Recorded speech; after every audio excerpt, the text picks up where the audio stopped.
High skill beings, आज आप अपने आसपास देखो क्या हो रहा है। करप्शन, जलस लोगों का सक्सेसफुल लोगों की टांग खींचना, आगे बढ़ते हुए लोगों को नीचे गिराना, उनका इंसल्ट करना, पॉलिटिशियंस का लोगों की रिलीजन से फायदा उठा के वोट कमाना, रिलीजन्स के नाम पे लोगों की हत्या, इंसानियत की हत्या। वो रिलीजन जिसे बनाया गया था इंसानियत से प्यार करने के लिए, आज उसी की वजह से सोसाइटी में डिविजन्स हो रही है और नफरत फैल रही है। बुराई अपनी चरम सीमा पे पहुंच रही है। दुनिया भर के देश वेपन्स और नई टेक्नोलॉजीज का इजाद कर रहे हैं ताकि वो दूसरे देशों से आगे रह सके, सुपर पावर बन सके। क्या हो रहा है आसपास?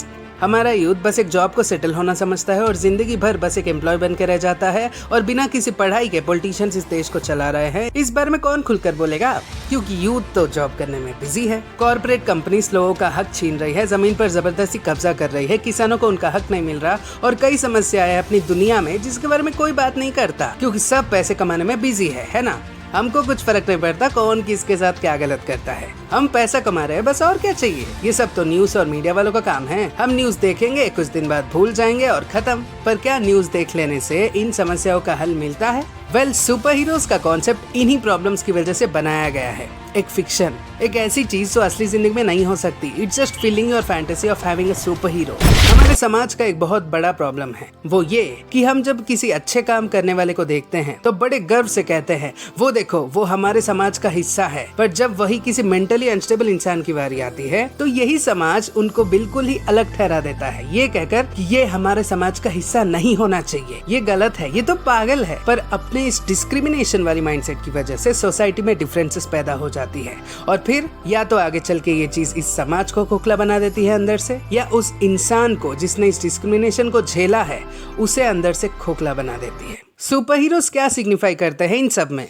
होप, आशा की वो किरण जो हम सब इंसानों को हमारी गलतियों से बचाने के लिए एक सेवियर देती है, एक हीरो देती है जो इतना सेल्फलेस होता है कि वो अपनी जान की कभी फिक्र नहीं करता। उसका मानना होता है कि उसे ये ताकत एक गिफ्ट के रूप में मिली है और अब ये उसकी रिस्पॉन्सिबिलिटी बनती है कि वो इस रिस्पॉन्सिबिलिटी का सही इस्तेमाल करे। और उसके ऐसे सोचने में उसकी मोरालिटी बहुत बड़ी फैक्टर है जो उसने खुद अपने फैमिली से, अपने लव्ड वन से सीखी होती है। सही गलत का फर्क समझा होता है। अब आप चाहे सुपरमैन की बात करो जो रेड केप में सुपर स्पीड से उड़ता है, या वेबस्लिंगर स्पाइडरमैन, और कई है जैसे अपनी गलतियों को सुधारता आयरन मैन, गेम से निकला जीवन, या फिर दुनिया में अच्छाई को फैलाता क्रिश। ये सभी हमारे होप है कि काश हम एक बेहतर सोसाइटी बना पाते, काश ये लोग बना पाते। जब हम एज अ सोसाइटी फेल हो जाते हैं तब हम एक लीडर को चुनते हैं और अपनी सारी आशाएं उन पर थोपते हैं। ये होप है।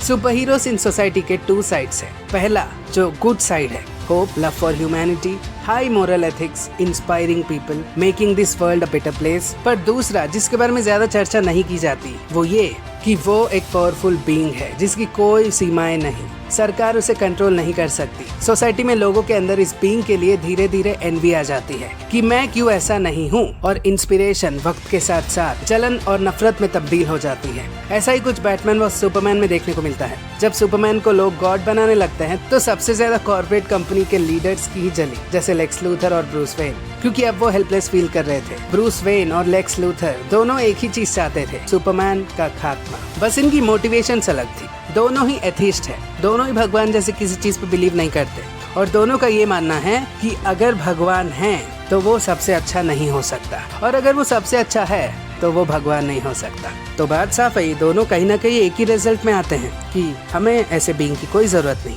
ये हमारे लिए खतरा है और कुछ नहीं, क्योंकि ये दोनों इंसान ही है ना, इनके अंदर वो ताकत नहीं जो उसके पास है। तो फाइनली ये दोनों एक ही चीज चाहते हैं, सुपरमैन का खात्मा। बस इनकी मोटिवेशन अलग थी। लेक्स का प्योर हेट था, वही ब्रूस का रेगुलेटरी प्लान। एक रिसर्च के हिसाब से किसी भी शख्स की 3 लाइफ्स होती है, प्रोफेशनल लाइफ, प्राइवेट लाइफ और सीक्रेट लाइफ, जिसके बारे में वो किसी को नहीं बताते। और सुपर हीरोज की नजरों में उनका सुपर हीरो होना ही उनकी सीक्रेट लाइफ है। पर ऐसे हीरो को लोग जज करते हैं। हम धीरे धीरे उन्हीं की तरह बनने की कोशिश करते हैं या एटलीस्ट उनको कंट्रोल करने की कोशिश करते हैं, और इससे उस हीरो की मोटिवेशंस अंदर से खोखली हो जाती है और आगे चल के इस सोसाइटी जो पहले से ही खोखली है वो एक हीरो को खो देती है, क्योंकि अब वो हीरो एक डिक्टेटर बन सकता है, एक झूठा भगवान, एक फॉल्स गॉड अमंग अस। और जब ये सुपर हीरो, या मैं कहूँ अब झूठा भगवान, अपने तरह से दुनिया को चलाने का कोशिश करता है तो उसे सोसाइटी बॉयकॉट करना चाहती है। क्यों?